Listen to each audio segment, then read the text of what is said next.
नमस्कार। आज गणित की दुनिया में एक ऐसी हस्ती जो विश्व को दिशा प्रदान किया है, आर्यभट्ट। आर्यभट्ट का जन्म पटना जिले के कुसुमपुर गांव में हुआ था, जो आज पटना में भी कहा जाता है।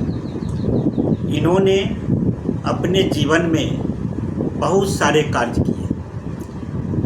उन कार्यों में किसके क्षेत्र में किए? गणित और भूगोल में। इनका मुख्य जो कार्य क्षेत्र था वह गणित और भूगोल था, और उसमें जो प्रमुख कार्य किए अपने जीवन में, उनका ये था कि आखिर पृथ्वी को दिखा दिया कि वह गोल गोल गोल गोल है।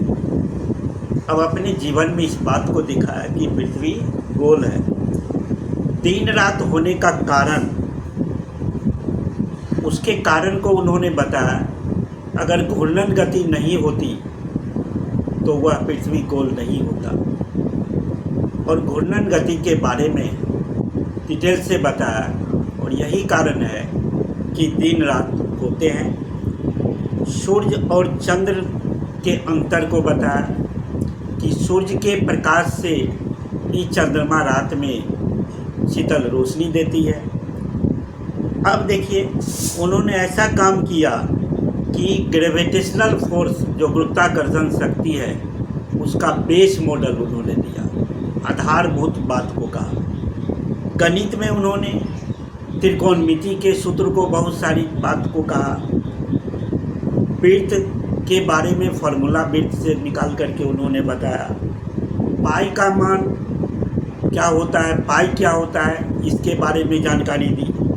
और दशमलव प्रणाली के साथ साथ उन्होंने एक बहुत बड़ा चमत्कार किया विश्व की दुनिया में, जिसे हम लोग शून्य का आविष्कार कहते हैं। और contribution of India in the field of mathematics, आज भी जो रिसर्चर, जो शोधकर्ता प्रवचन देते हैं, वो उसमें आर्यभट्ट का पूरे विश्व में बहुत महान सराहनीय कार्य है, जिसको इन्होंने करके बताया। तो बिहार की धरती ऐसे महान सपूतों को प्राचीन इतिहास में जन्म दे चुका है।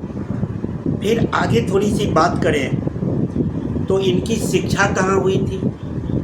नालंदा विश्वविद्यालय में। चूँकि प्राचीन इतिहास की बात है, तो प्राचीन में विश्व स्तर पर नालंदा विश्वविद्यालय, जो बहुत दूसरे दूसरे देशों के लोग आते थे शिक्षा ग्रहण करने, और उसी में इनकी शिक्षा प्राप्त हुई। और फिर आगे अपने शोध करते रहे, और इतने चीज़ों की उन्होंने आविष्कार किया, जिसका प्रभाव आज भी अजर अमर है।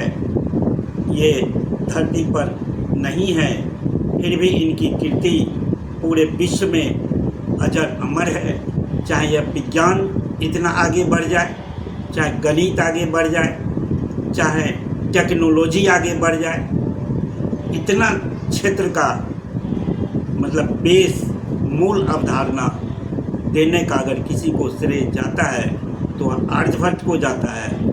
और यही बात कह करके मैं आज इस कार्यक्रम को समाप्त करता हूँ। जय हिंद, जय भारत, नमस्कार।